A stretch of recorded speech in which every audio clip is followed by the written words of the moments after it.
Alex Nicholson, welcome to Stockholm, Sweden. Now, before we kind of get into the meat and bones of this interview, what is going on with this beard? 'Cause that's a mighty fine beard you're carrying right now. I figured it'd be a little extra padding. It works for Roy Nelson throughout his career. So, and the Spartan, you can't be a Spartan without a beard.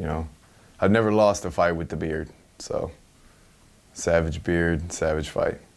Do you believe in stuff like that, having good luck charms and a bit of? Not really, but I just feel a little bit more savage with my beard, so decided to grow it out. I like was going to trim it, but I was like, it is the land of the Vikings, right? So that's true, very true. So we just had this UFC athletes retreat take place in Vegas. Obviously, you're here in Sweden. Your boy Mike Perry was over there. Yeah. Did you miss out? Are you a bit gutted that you couldn't be there? And what was the kind of feedback from Mike about that? I lived vicariously through Snapchat. He had a great time. He tossed Jeremy Stevens on the ground. He had a good time. It looked like it was a really good thing. He got to meet the owners. I don't know.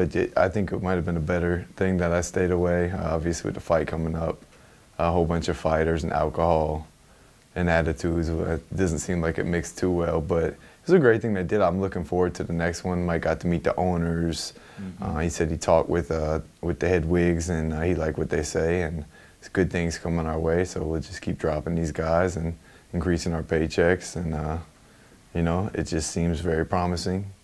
So we'll see what happens. Well, another big story in your life right now is your other half expecting a baby very, very soon, right? It's a blessing from God, man. I never imagined it would be like it is, in every step of the way. You see pregnant women all the time, but when you know it's your kid, and I see him moving her belly now, and see that he's moving, he's real active, and it's a crazy, crazy thing, and it's got me real motivated. I've never... I've always been kind of selfish as a fighter in this career, and you kind of have to be. I'm sure most guys would agree with that, but I always felt like I had to do it for myself and just me, and if I lost, it just fell back on me. But this is my job, and now it falls back on her. She's dependent on me, and my son will be depending on me.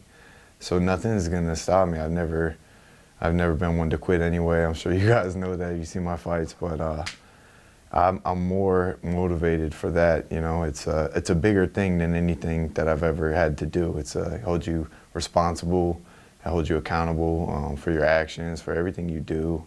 And in training, when I'm tired, it just pushes me through to know I'll have Odin and Hannah to provide for. And this is my fourth one on the contract. Go take care of business, put this guy, out of there. For my family and for myself, but more, for them. I got 2 dogs and a cat at home too. They need toys, they need food.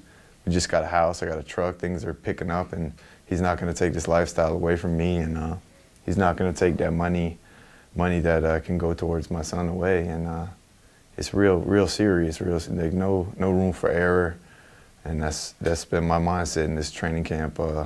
Somebody's got me down, I get up and out. Somebody's landing shots, I land more shots. So it's really pushing me, and I'm really, God put this in front of me at the right time, and I plan to do big things for them. And my sister's got babies. We got a family to take care of, man. We more money I make, the more things I can get them. And it's not everything, but it makes things easier. So I don't see anybody taking that from me, and definitely not this man. Well, let's talk about this man, Jack Manson. He's the Swede, but he's never fought in his country before. This is a massive opportunity for him to fight in front of his kind of home crowd. So are you kind of expecting to kind of walk in as the villain, so to speak, in this arena? I'm used to that. I fought in Pensacola against a hometown kid just before Roy Jones Jr. I had that pressure on me before, and I always do well under pressure. Pressure makes diamonds.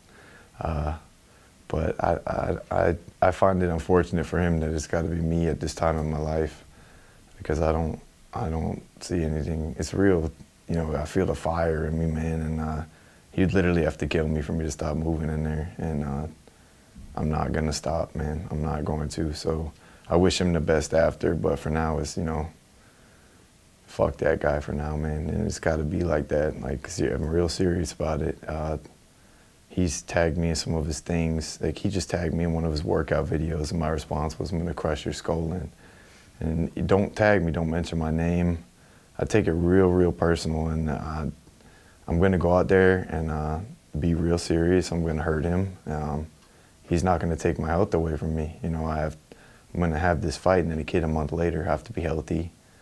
I'm not gonna make any mistakes in there. I'm gonna be the best version of myself. And you know, his hometown's gonna have to watch that, whether they like it or not. It's gonna be what plays out. I played it over and over in my head. I fought bigger. I fought a heavyweight. You know, Chase Sherman just had a great fight. He's a friend of mine now, but I knocked him out in the first round. I took him out faster than any of the heavyweights in the UFC. I mean, I fought bigger, stronger, more technical strikers, and I've submitted better grapplers. So I'd like to see what he plans on doing.